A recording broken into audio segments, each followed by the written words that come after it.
নমস্কার বন্ধুরা, আমার নাম অরূপ ঘোষ। আমি আরেকটি নতুন ভিডিও নিয়ে চলে এসেছি।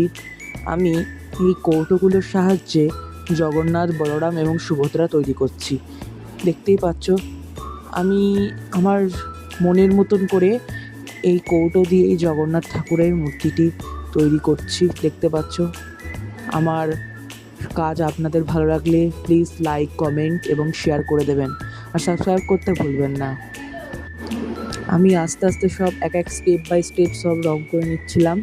দেখতেই পাচ্ছ, আমার ভিডিও ভালো লাগলে আপনারা লাইক করে দেবেন। আস্তে আস্তে সব তৈরি করছিলাম। আমি এই মূর্তিটি একদিনেই তৈরি করেছি।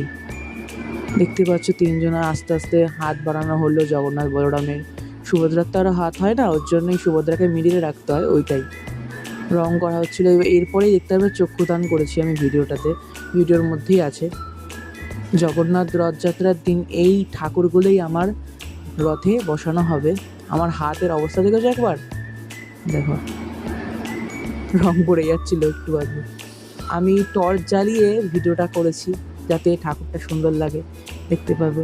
দেখুন তো আমার ঠাকুরটা কীরকম বানানো হয়েছে, আপনারা কিন্তু কমেন্ট করে বলবেন। দেখুন জগন্নাথ ঠাকুর, সুভদ্রা, বলরাম, কি সুন্দর না লাগছে, কিউট কিউট ঠাকুর বানানো হয়েছে। আমি নিজেই বানিয়ে নিজেই প্রশংসা করছি, কেননা আমার খুব ভালো লেগেছে ঠাকুরগুলো। দেখতেই পাচ্ছ, খুবই সুন্দর। চোখ থেকে শুরু করে ঠোঁট, নাক, ভুরু, তারপরে নিচের এই অংশটা তো ঠাকুরের ছোট থাকে, এই অংশটা আমি ছোট্ট করে শাড়ি পরিয়ে দিয়েছি, শাড়ি এবং দুটো ধুতি পরিয়ে দিয়েছি। দেখতে পাচ্ছ। আপনাদের ঠাকুরগুলো ভালো লাগলে প্লিজ কমেন্টে জানাবেন যে আমার ঠাকুরগুলো কীরকম বানানো হয়েছে। আরও নতুন নতুন ভিডিও নিয়ে আপনাদের কাছে আসবো। আপনারা আমার আশীর্বাদ করে যাবেন যেন আমি আরও বড় হতে পারি এবং আরও এগিয়ে যেতে পারি। দেখতে পাচ্ছ ঠাকুরের খুবই সুন্দর মূর্তি এগুলো। রথে যখন বসাবো তখন তো আরও সুন্দর লাগবে না?